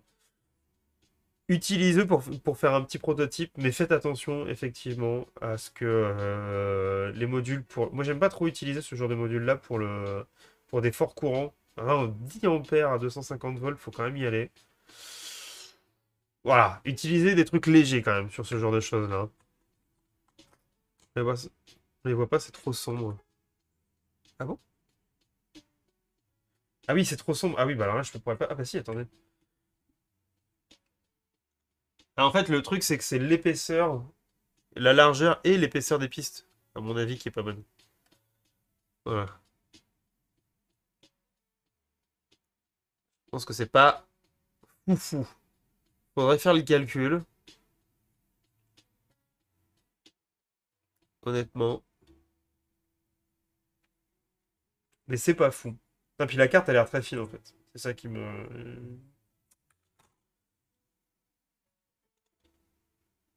Oups. Voilà. S'entendre sur une breadboard, c'est une très mauvaise idée. Ah oui, non, mais là, tu fais pas sur une breadboard, hein. Là, de ce côté-là, t'as le signal de contrôle, mais là, surtout pas une breadboard, hein. Oula, oula. Et oui, puis alors, il y a un autre truc aussi avec ces kits-là, faites attention, hein, toujours, parce que là, du coup, vos broches, elles sont à nu, hein. Donc, voilà. Bon, ne le faites pas. Ne le faites pas avec ces modules-là. Bon, en vrai, il y a plein de modules comme ça qui sont fournis pour de l'IoT, vendus sur Amazon, etc. Moi, bah, si vous savez ce que vous faites, voilà. Mais pour comiter d'autres sources, mettons un moteur ou pas pour faire de la variation de vitesse, hein, mais un moteur ou une loupiote sous 12 volts par exemple, alors que votre truc est en 10 volts, est en 5 volts, ou je sais pas, une petite pompe pour faire un petit arroseur automatique ou ce genre de choses-là, ça oui, aucun problème par exemple. Ouais, c'est un bon feu d'artifice, ça va faire clic, à mon avis. Allez, on continue. Encodeur rotatif, à cran, voilà. Euh, bon, pas grand-chose à dire hein, dessus, c'est un grand classique. Il y a le clic quand même, voilà, pour pouvoir faire la sélection. C'est ce qu'on a sur pas mal d'imprimantes 3D, hein, donc ça tourne à l'infini. Et ça vous permet en fait de détecter du coup le sens de rotation, le nombre de crans, et puis effectivement, s'il y a une sélection, c'est bien pour faire de la GUI. Je suis pas très fan de ces trucs-là, mais c'est plutôt de mon point de vue, de mon propre point de vue pour la navigation. Je trouve pas ça chouette. Mais par contre, c'est un bon élément à intégrer sur si jamais vous voulez faire quelque chose d'un peu plus sympa pour faire du pilotage ou pour faire de l'interface à machine pour le coup. Il est cliquable. Ouais, exactement. Voilà. Je- ouais, il fait clic-clic. Ouais, ça c'est pas mal pour le coup. Alors, un capteur read, donc c'est un peu le même principe que les féoles, sauf que le principe physique derrière est différent. C'est que là, on a deux lamelles qui sont éloignées, et quand on va approcher l'aimant, les deux lamelles vont se coller. Voilà. Euh, Basiquement, hein, très très basiquement. Donc voilà, donc on a quelque chose qui est très, qui va être sensible à un champ magnétique, mais pas de la même manière qu'avec un capteur à effet Hall. Voilà. Et c'est plutôt ce genre de capteur-là que nous on utilise par exemple pour la tirette de notre robot. Alors, on continue. J'ai un petit sachet que je vais mettre là, qui va m'embêter. Tu peux le trouver où ton kit? Eh bien, merci Trajectory, effectivement. Tu peux le commander avant le 31 avec un petit coupon de réduction en suivant ce site. Bon, c'est une redirection sur Amazon. En fait, ils vendent que sur Amazon. Je suis désolé pour ça. En tout cas, le lien qu'ils m'ont donné, c'est celui d'Amazon. Capteur de flamme, c'est marqué. Alors, bon, ça marche toujours de la même manière, c'est-à-dire qu'on va avoir une variation analogique, on a un comparateur, on règle le comparateur, on récupère la valeur analogique derrière. Enfin bref, c'est le même principe sur toutes les cartes rouges. Et là, en fait, le truc, c'est que là, on a une diode qui va être sensible à la longueur d'onde émise par une flamme. Donc c'est ça qui va permettre du coup de faire un détecteur de flamme. Et basiquement, on reste sur un capteur infrarouge, quoi, en fait, derrière. Mais, tu as dit capitaine. Mais voilà, ça marche bien, voilà. Donc, si vous voulez faire un capteur de flamme, par exemple, pour votre K40, voilà. Si vous voulez détecter si jamais votre K40 prend feu alors que vous n'êtes pas à côté, et c'est pas bien parce que quand vous faites de la laser, vous devez être à côté de votre laser, mais pour une raison X ou Y, vous ne voyez pas ce qui se passe, et ben vous pouvez, voilà, utiliser ça, et puis à la limite, alors peut-être pas sur cette puissance-là, mais voilà, vous avez ces deux modules-là, vous détectez une flamme, et bien tout de suite, hop, vous coupez le courant pour éviter un problème, toujours pas avec ce module-là, et puis avec le buzzer, vous envoyez un petit signal d'alerte pour dire il y a un problème, il y a un problème. Voilà. Exemple de projet, on va dire pour une imprimante 3D. Oui, à la limite pour une imprimante 3D, si vous voulez. Euh, Capteur de température, voilà, tout bêtement, toujours pareil, avec un seuil de température ou une commutation digitale avec un petit réglage, et voilà. C'est quoi la tirette du robot, s'il te plaît? Ah, la tirette du robot. J'ai pas mon robot là. Ah, si.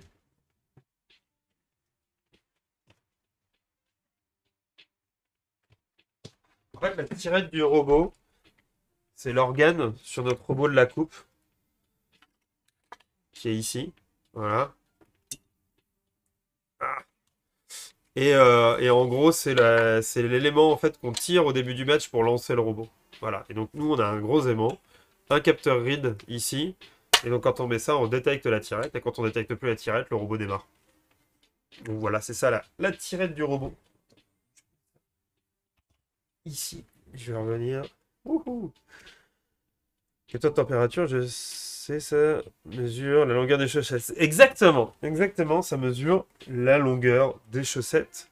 Des chaussettes tricotées uniquement. C'est important. Regardez toujours la datasheet de vos capteurs de température pour savoir quel type de chaussettes cela détecte. Salut Red Flag. De rien, Caillou. C'est un robot de combat. Non, celui-là, c'était un robot. C'est le robot de la Coupe de France de robotique. Je crois que si vous tapez le code, la commande robotique, vous devez avoir un lien vers la Coupe de France de robotique. C'est des robots autonomes. Là. Pour les combats de robots, c'est dans deuxième partie de live, donc c'est bientôt, là, parce qu'on va bientôt avoir terminé la revue des capteurs, du coup. Waouh, ça marche. Ah bah du coup, c'est cool. Voilà, Coupe de France de robotique pour le premier et Maker Fight pour le deuxième. Voilà. Euh, un capteur d'ultrason à ultrason, voilà, pour détecter un objet et avoir la distance entre le capteur et cet objet, pardon. Contrario de ce qu'on avait... Où es-tu? Voilà, de ce qu'on avait ici, qui ne nous donnait pas forcément une distance qui était complètement exploitable. Là, celle-ci le fait, et ça, c'est plutôt cool. Alors attention avec les ultrasons, parce que si vous mettez deux capteurs l'un en face de l'autre, ou même sur les côtés, il peut arriver que ça se perturbe. Selon ce qu'on va venir détecter, il peut y avoir des choses qui peuvent se passer. Donc c'est à tester, hein, c'est un capteur qui est assez intéressant à tester. Mais typiquement, par exemple, si vous testez quelque chose qui est un pot, qui est vide, on peut avoir un phénomène d'écho à l'intérieur et donc un retour d'une distance qui est plus grande que ce qu'on est en train de mesurer. Et ça, c'est assez chiant du coup à avoir. Mais c'est un capteur voilà, qui a le mérite d'exister et qui est intéressant parce qu'il est aussi qui a un angle très large en fait de détection, contrairement à des capteurs, par exemple les capteurs infrarouges qui ont plutôt une ligne qui est très directive. Pareil pour les capteurs laser, c'est encore plus directif. Là, en général, les capteurs à ultrasons ont un angle de détection qui est bien plus grand. Là, c'est marrant parce que tu dis ça, mais c'est pas un capteur que j'apprécie beaucoup, tu vois.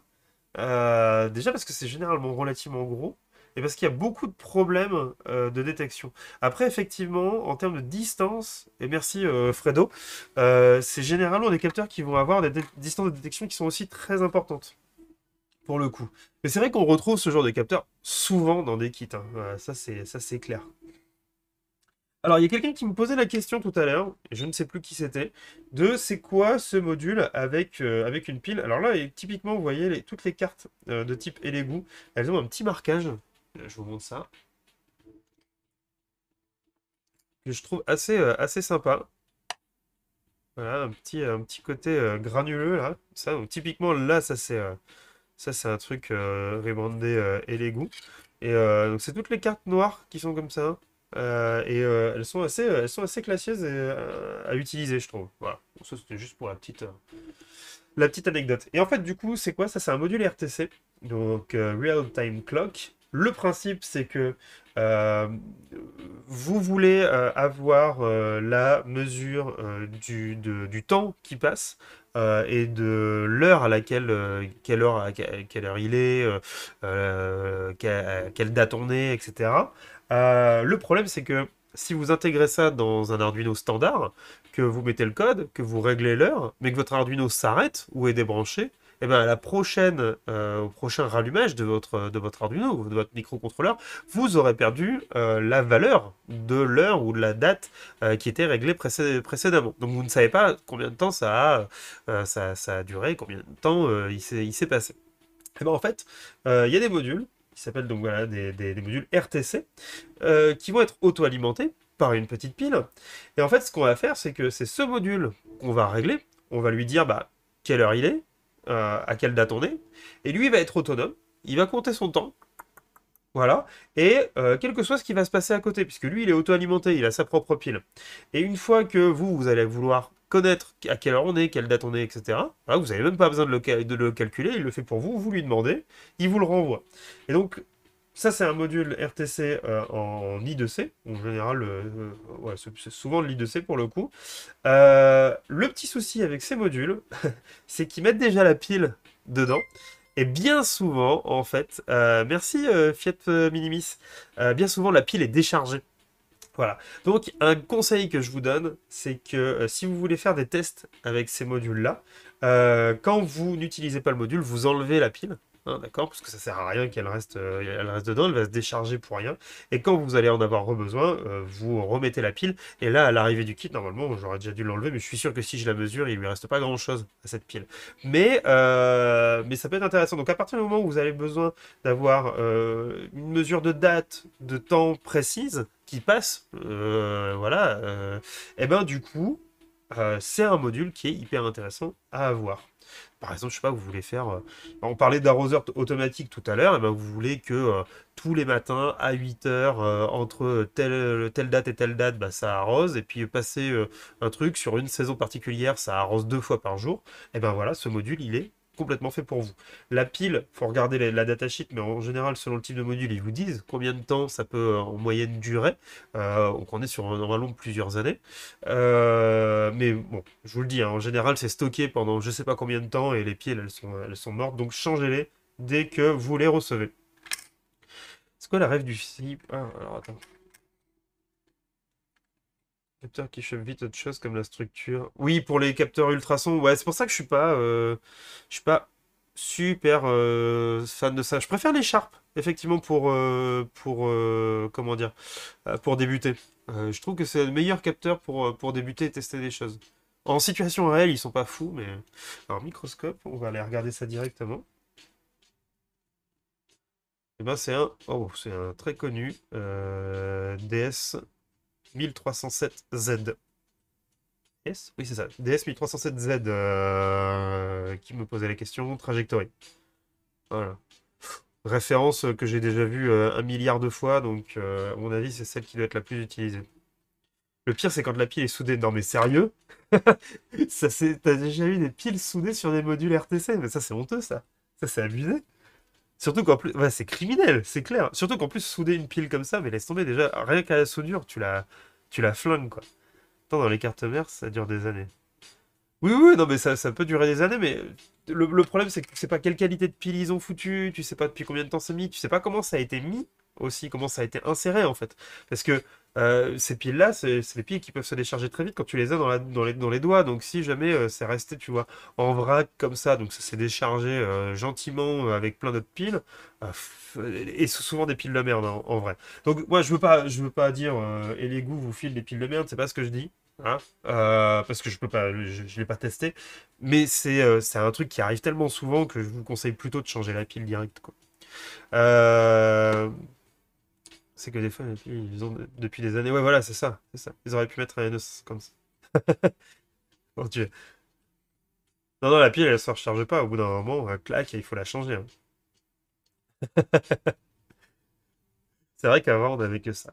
Un N2. Et pour enregistrer et lui poser la question, il faut quand même que tu aies un petit microcontrôleur à côté. Mais en vrai, c'est ça, hein, tu as un oscillateur dedans, tu as un petit microcontrôleur, tu lui poses la question et de temps en temps, voilà, hein, c'est exactement... c'est tout con, hein, cette puce. Comme c'est la puce et des dièses. Un jour, j'ai vu un marché, un mec changer une pile de montre avec une pince à épiler en métal. Ah, bonne idée, ça! Ça, c'est une bonne idée, ça. Parfait, parfait pour tout décharger. Impeccable. Ah là là. Allez, en avance, il nous reste 4 capteurs, enfin 4 éléments à voir. Un petit truc très sympa de joystick. Donc voilà, un joystick très standard avec le petit clic du joystick. Donc, pour ceux qui se demandent encore comment est foutu un joystick, ça c'est les joysticks que vous trouvez dans des manettes, voilà, n'importe quel type de manette fonctionne sur le même principe. Donc on a le petit clic, là, quand on appuie, ça appuie sur un petit bouton qui est ici. Ah, je vais me défoncer les doigts avec le truc. Et en fait, un potentiomètre, basiquement, qu'est-ce que c'est? Ben, en fait, c'est deux potentiomètres qui sont liés ici à 90 degrés. Et quand on va faire tourner dans un axe ça va actionner un potentiomètre. Quand on va le faire dans l'autre axe, ça va actionner l'autre potentiomètre. Et du coup, de manière concordante, les deux vont s'activer en fonction des mouvements du potentiomètre. Pardon, du joystick.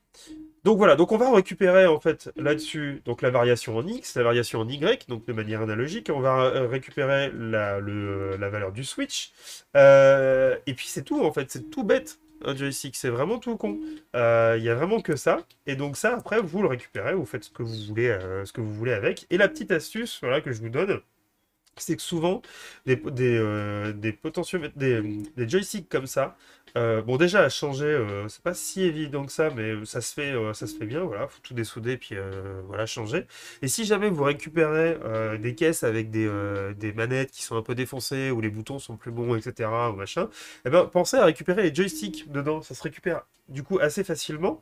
Et puis comme c'est très basique, c'est juste deux potentiomètres. C'est assez incassable, quoi. Donc, si jamais un jour vous, voilà, mec qui jette plein de manettes qui sont défoncées, cassées, le câble pété, j'en sais rien, ça fait partie des choses qu'on peut récupérer dans ces manettes-là de manière assez simple et qui peut être cool pour faire un peu de bricolage. Après, à acheter, ça coûte rien, donc pas non plus s'embêter à faire de la récup pour rien. Mais en tout cas, si vous avez accès à des trucs en récupération, ça c'est le genre de choses qu'on peut récupérer assez facilement. Euh... Ce qui du longtemps et je tape dedans régulièrement. Ah bah voilà. Et alors qu'est-ce que tu en penses du coup? Est-ce que c'est un bon kit? Tu ajoutes le module carte SD, tu peux enregistrer tes événements. Ah oui, ah oui, c'est une chose assez rigolo. Assez quali et logistique, je trouve perso, pour ceux qui ont Joy-Con Drift. Franchement, celui-là est pas mal. En vrai, j'en ai d'autres qui sont moins bons que celui-là. Franchement, le clic, même comment dire, l'effet ressort à l'intérieur est vraiment pas mal. Donc non, non, ça se fait très bien. Aussi, les modèles, la PS4 ou PS5 200. Ah bah alors là, tu te démerdes avec ton frère pour le coup. Moi, voilà, je ne dirais rien. Voilà, voilà, c'est ça. Euh, Ça, c'est donc ce qu'on appelle les capteurs PIR, P-I-R, qui sont des capteurs de mouvement pour détecter des êtres vivants. Voilà, je vous le dis parce que c'est pas un capteur de mouvement avec des objets. Ça va détecter en fait la chaleur émise par un corps hein, de mémoire. Hein. J'ai plus le principe exact en tête. Donc, à vous l'expliquer comme ça vite fait, il faudrait que je relise un petit peu exactement comment ça fonctionne, mais gardez à l'esprit que du coup, ça va vraiment détecter les êtres vivants. Voilà, donc votre chat, par exemple, votre chien, ou n'importe quoi, qui passe quelque part, ou une personne qui rentrerait dans la pièce. Donc c'est assez sympa, c'est de mémoire un peu la galère à régler. Je me souviens avoir toujours été un peu déçu à l'usage de ces capteurs. Mais voilà, vous essayez, c'est assez rigolo. Et si vous voulez faire de la détection de présence, à pas grande distance, hein, par contre, faut se calmer, ça marche plutôt pas trop mal. Euh, Typiquement une alarme. On est vraiment sur le principe de détecter un système d'alarme, quoi. Voilà. On peut pas faire pire. Un mine sur Among Us.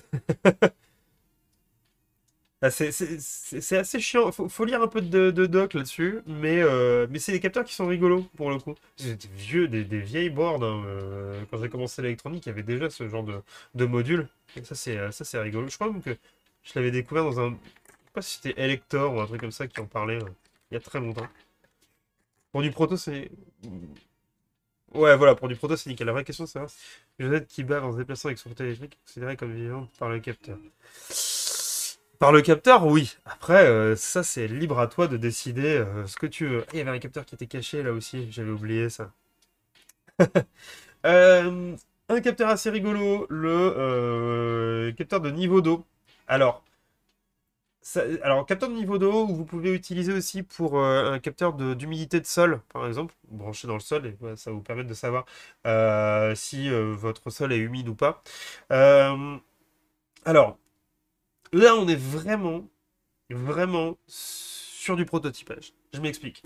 En vrai, ce qui va se passer, la manière dont ça fonctionne, c'est que ça envoie une petite tension et ça va détecter et ça va mesurer en fait le comment dire le courant en fait qui circule entre l'émetteur et le récepteur, parce que comme la manière de la matière dans laquelle vous allez le mettre est conductrice, par exemple un sol qui serait plus ou moins humide, plus il va être humide, plus mieux ça va, au mieux ça va conduire en fait l'électricité. Le problème, c'est que en faisant ça, en fait, vous allez créer, si je dis pas de bêtises, une électrolyse. Et du coup, vos pistes vont commencer à s'user, mais de manière très très rapide. Ce qui fait que, en fait, ce capteur-là va bien fonctionner pendant quelques temps. Merci Teddy Magic, bienvenue à toi. Va bien fonctionner pendant quelques temps, mais au bout d'une semaine ou 2 semaines, vous allez le retirer et vous allez voir que votre cuivre, là, il va être rongé un peu partout. Et il va commencer à vous donner des valeurs complètement à la ramasse. Du coup, bah, en fait, c'est vraiment un capteur qui va fonctionner un petit peu, qui va être intéressant pour voilà, voir comment ça fonctionne, quel est le principe, etc. Mais c'est clairement pas celui que vous devez intégrer si jamais vous devez faire un projet ou quelque chose qui va durer dans le temps. À savoir que moi, j'ai des capteurs comme ça, j'en ai déjà fait par exemple pour détecter l'humidité dans un pot de fleurs. On peut le faire avec deux clous, hein. Deux clous, une résistance, ça marche très bien. Et vous allez avoir le même problème, c'est-à-dire que le clou, au bout d'un moment, l'un des deux clous, du coup, va s'user prématurément et l'autre va être renforcé. Mais le principe reste exactement le même. C'est... Alors, il y a deux solutions. Soit vous l'utilisez comme un bourrin, du coup, et donc vous mesurez tout le temps, tout le temps, tout le temps, tout le temps, tout le temps, et là du coup le capteur est alimenté tout le temps, et donc dans ce cas-là, et ben en fait la réaction chimique se passe en continu, et là au bout de quelques jours c'est mort. Soit le but c'est de faire une mesure de temps en temps, sachant qu'en fait là on va mesurer un niveau d'eau dans le sol par exemple. Votre plante elle va pas boire l'eau et en 10 secondes vous allez plus avoir d'eau dans votre sol. Voilà, c'est quelque chose qui va avoir un, un temps relativement long. Donc, si vous prenez une mesure toutes les heures ou toutes les 2 heures, pendant quelques millisecondes, ça suffira. Et là, avec ce principe-là, vous userez moins votre capteur. Mais de base, par principe, en fait, pendant le moment où il va être alimenté, le capteur va s'user. Donc, si jamais vous voulez l'utiliser pendant très longtemps, alors déjà, il y a d'autres capteurs qui sont un peu mieux foutus que ça, et qui sont prévus plus prévus pour ça. Ou alors, l'autre idée, c'est effectivement de faire des mesures de temps en temps et pas de l'alimenter tout le temps. Surtout pas. Voilà. Ah bah, le capteur lumineux, c'est Piloto FR qui s'arrête. Ah, d'accord. Résistance entre les lames, c'est ça. Il va y avoir érosion du cuivre. Oui, voilà. De toute façon, donc, on continue à faire une mesure d'une seconde toutes les 3 minutes, par exemple. Ouais, encore là, pour l'humidité dans un pot de fleurs, c'est même trop. Mais voilà, l'idée de ce truc-là, c'est ça. Donc faites attention hein, quand vous l'utilisez. Hein. Ça peut aller assez vite. Même d'oxydation ne se pose pas avant. C'est-à-dire avant, avant de l'utiliser. Bah, de toute façon, après, faut se dire aussi que ce truc-là, il est en contact avec de l'humidité. Hein. Donc il y a aussi d'autres choses qui vont se passer, même si tu l'alimentes pas. Hein. Enfin, une fois toutes les 6 heures suffit amplement. Oui, oui, voilà. Mais même, c'est vrai que j'avais dit 2 heures, mais même 2 heures, c'est énorme. Oxydation à la surface du cuir. Ah oui, tu vas avoir ça aussi. Tu vas avoir ça aussi. Bah, de toute façon, ce truc-là, faut se dire que c'est de la pièce à changer régulièrement, quoi. Alors, je vais le mettre où celui-là? Ah oui, on a déjà revu l'écran LCD, donc ça c'est bon. Et il reste bah, le dernier truc, qui est en fait pas un capteur. Alors, je vais vous montrer, pour ceux qui connaissent pas. Où est-ce que j'ai mis mes... Ah, oui.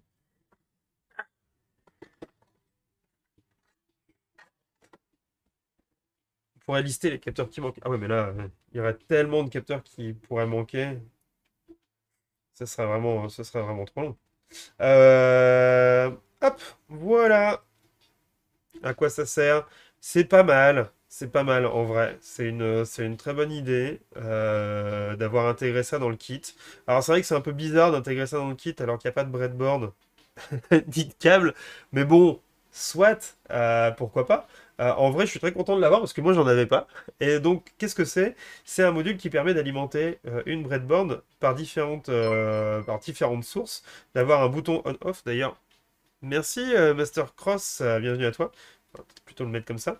Voilà, d'avoir un petit bouton on-off, de pouvoir l'alimenter en USB, de pouvoir l'alimenter sous 12 volts avec un petit régulateur. Bref, c'est pas si mal que ça. Merci Oli Engine, bienvenue à toi. Et alors le problème c'est que ça prend un peu de place sur vos breadboards, donc à faire ça sur des grandes breadboards plutôt. Mais voilà, ça vous évite et ça vous épargne d'avoir une petite alimentation stabilisée. Donc pour faire des petits protos sans avoir besoin de mettre un câble USB, de le brancher dessus, etc., d'avoir quelque chose qui est un peu protégé, d'avoir un petit témoin d'alimentation, eh ben franchement, c'est pas mal. Et du coup sur celui-ci, il y a la possibilité d'avoir l'alimentation en 5 volts ou en 3 volts 3. Et ce qui est cool, c'est que, je sais pas si vous voyez, ici vous avez des jumpers. Donc là par exemple, je suis en 3 volts 3 en alimentation ici, et là je suis en 5 volts. Donc ça veut dire que je peux avoir deux niveaux de tension différents des deux côtés à choisir. Si je fais par exemple ça, voilà, là je vais avoir du 3,3 des deux côtés. Donc ça c'est plutôt le super bon truc du kit. Voilà, c'est assez commun maintenant au prototypage. C'est vrai que moi j'en ai jamais pris. Et ça peut servir assez souvent pour le coup. Voilà. Donc, globalement, il n'y a pas grand-chose d'autre à dire sur ce kit. Vous allez surtout l'utiliser, à mon avis, avec la partie USB. Mais pour le reste, je trouve ça vraiment très intéressant. C'est le USB femelle. Bah, c'est pour l'alimenter, en fait.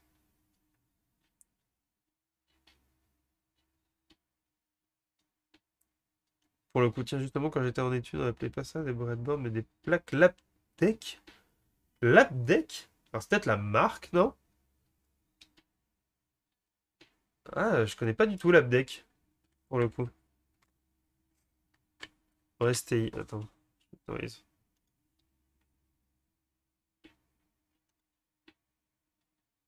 Ah, j'ai perdu ma visu en autorisant le... J'ai jamais entendu l'origine du mot breadboard best m'arrange. Oui, oui, c'est vrai que breadboard, pour le coup, ça se comprend bien. L'Abdeck, à mon avis, tu vois, c'était parce que c'était la marque qui fournissait le truc. Alors, attends, du coup, tu m'as posé une colle Chaos B. Je me demande... Alors, je vais investiguer. Je me pose la question de est-ce que c'est une alimentation externe ou si c'est pour se brancher en 5 volts. Parce que par exemple, tu vois, moi, si c'était pour se brancher en 5 volts, ce que je ferais, c'est que j'utiliserais par exemple un power bank. Tu vois. Là, je ne sais pas. J'ai un petit doute. Si quelqu'un sait sur le chat, dites-le moi. Parce que là, j'avoue que je doute un petit peu. Peut-être aller regarder sur la datasheet, sur le document. Ça va me permettre de passer du coup à la partie de documentation. Alors, si on arrive ici. Alors, sur le site des Lego, vous avez la possibilité, quand vous n'avez pas envie d'utiliser le CD, hein, mets un coup de multimètre sur le connecteur. Non, mais comme ça va me permettre de faire une petite présentation du kit et de là où on peut récupérer les infos. Donc, quand on est sur le site des Lego, là, il y a un truc qui s'appelle Download. On va aller sur 3D Printers, machin, etc. Non, Arduino Kit. Voilà, forcément, je me trompe. Et là, il y a Electronic Component Kit. Et du coup, c'est le Upgraded Sensor Module Kit qui est ici, hop, et quand on clique là, ça va nous renvoyer vers le téléchargement d'un kit, avec plein de choses dedans. Alors, qu'est-ce qu'on va retrouver dedans? Alors, où est-ce qu'il est ouvert? Yes. On va retrouver plein de trucs.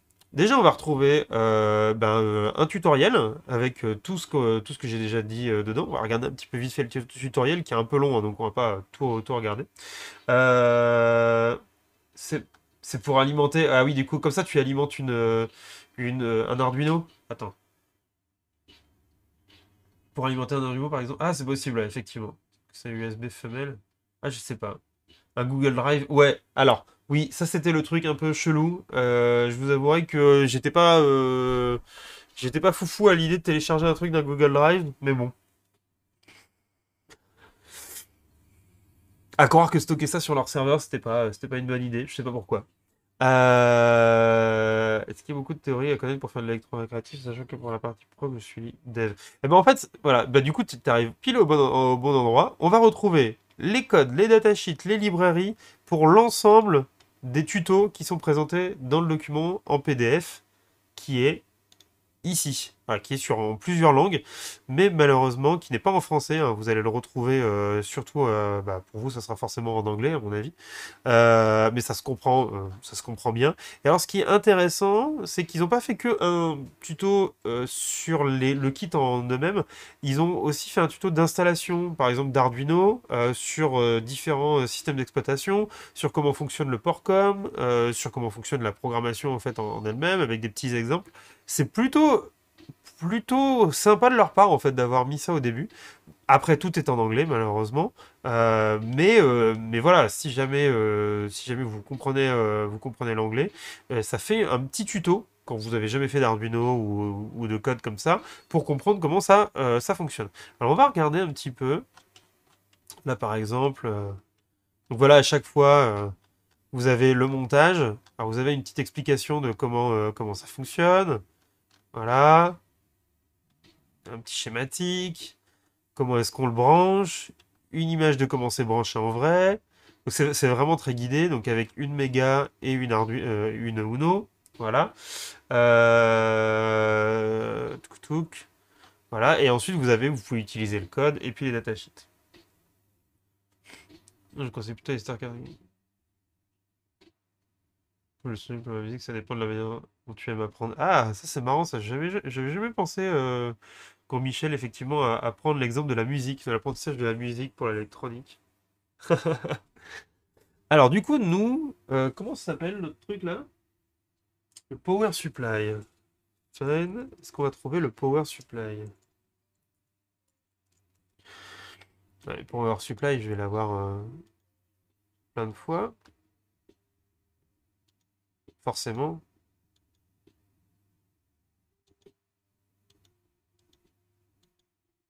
Ouais. Alors, je sais pas trop comment je pourrais vérifier ça. Écoutez, sinon je ferai un petit essai, hein. Je ferai un petit essai. C'est un peu étrange, tiens d'ailleurs. Qu'on n'ait pas l'info sur l'ensemble du kit. Qu'il y ait au début pourtant. Power Supply Module. Ouais, très bien. Et c'est vrai que j'ai déjà vu dans un de leurs kits. Et alors du coup,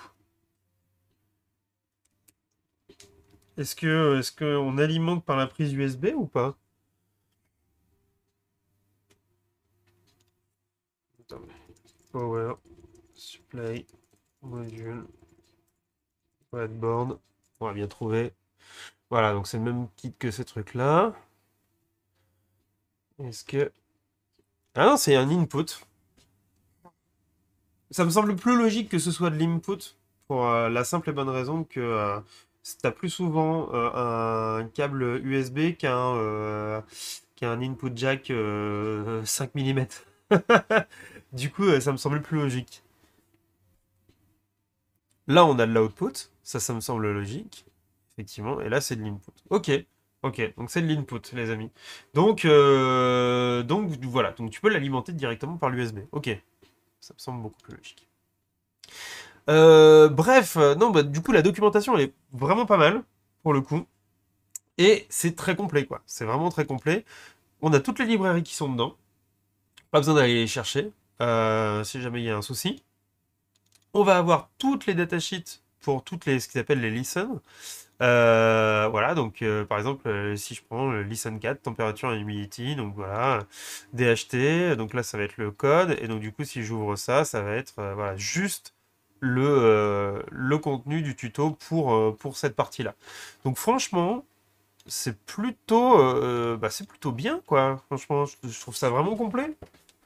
Souvent on a les kits, mais on n'a pas forcément la doc, et là vraiment tout est dispo au même endroit sur un seul un même document. Donc plutôt une super bonne idée de leur part.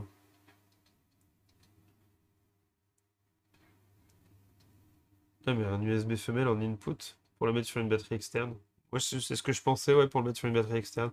Après, ils auraient peut-être dû mettre, ouais, je sais pas, un USB mini. Ouais, ça aurait été plus sympa, quoi, pour le coup. Interface to power external device. Ah bon? Bah, c'est input. Ah bah non, tu vois, la gain, c'est output. Ce serait pour...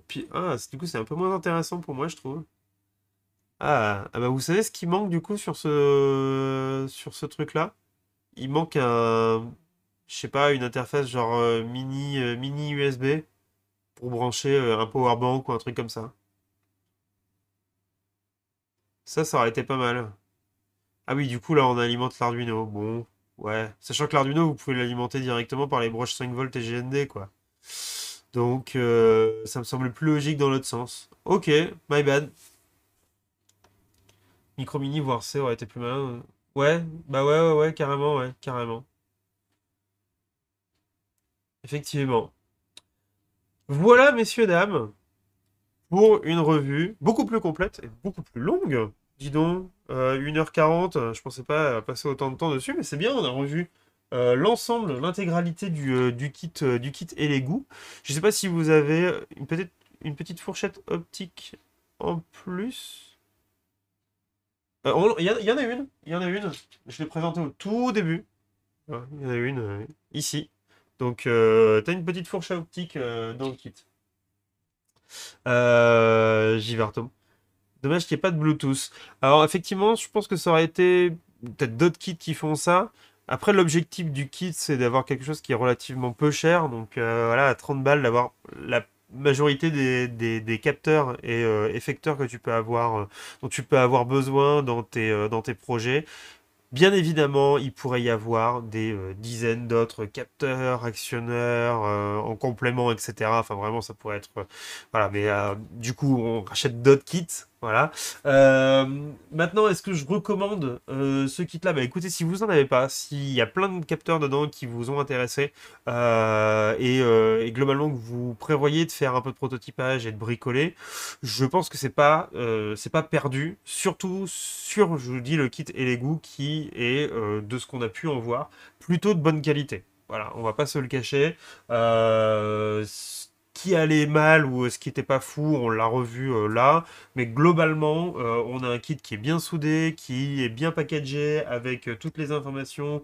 On vous laisse pas en plan, on vous donne de la doc. En vrai, moi je dis que c'est plutôt un très très bon kit.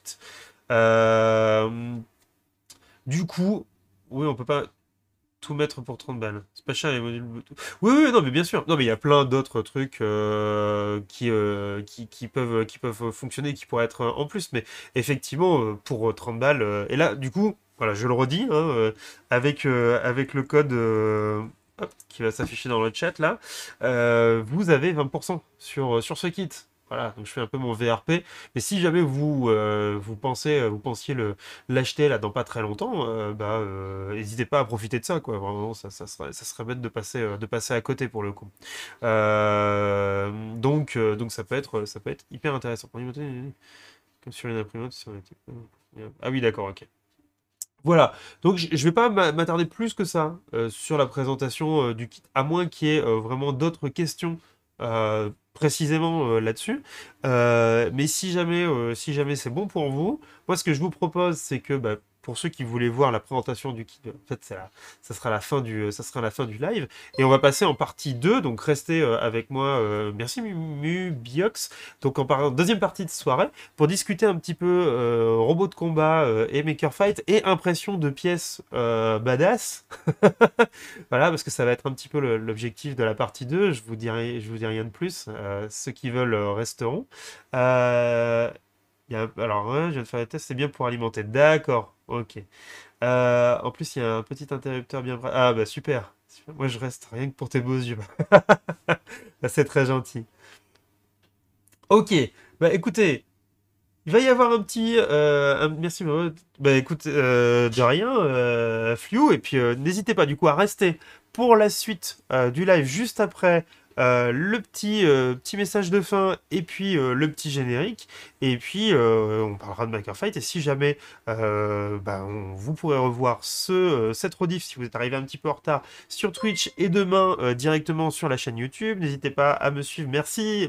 N'hésitez pas à faire comme Zato, à me suivre sur Twitch, à vous abonner si vous le souhaitez. Sachez, je le répète parce qu'en fait, je me suis rendu compte que les gens ne savaient pas, mais si vous êtes abonné Prime, vous avez le droit à un abonnement gratuit dans votre abonnement Prime. Donc, si jamais vous voulez vous abonner avec Prime, n'hésitez pas. N'hésitez pas à me suivre sur Twitter, sur YouTube, pour suivre mes différents bricolages et les prochaines vidéos. Et on se retrouve la semaine prochaine. Et puis, à tout de suite pour les autres, hein. Voilà. Une soirée Robot Fight sur TF1. Et ben voilà, impeccable. Allez, salut et à tout de suite pour les uns.